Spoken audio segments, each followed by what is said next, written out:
One gray morning, the sky was full of clouds. Looks like it's going to rain, said Munni, peeking out of the window. Just then, Pitter-patter, little raindrops began to fall on the roof. Chunni sighed, oh no, we can't go to the park now. Munni made a sad face too. No swings, no slide. Just then, Mama entered the room with a big smile and said, why wait for the sun to have fun? Let's make today special inside. The rainy day party begins. Chunni and Munni looked at each other, then clapped and cheered. Yes, a rain party.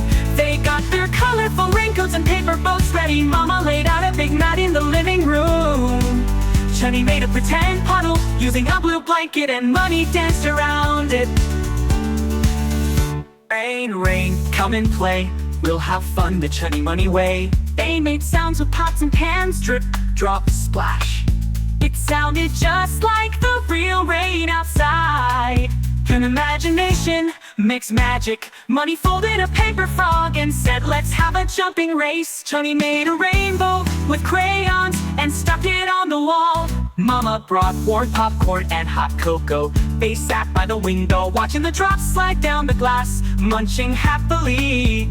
Suddenly, lightning flashed, but instead of fear, Chunni shouted, look, nature's disco lights. And they all laughed when the rain slowed down. By evening, the rain got lighter. The sun peeked through the clouds, creating a real rainbow in the sky. Just like our drawing, Munni smiled. Chunni whispered, today was better than the park. Mama nodded, because fun comes from the heart, not the weather.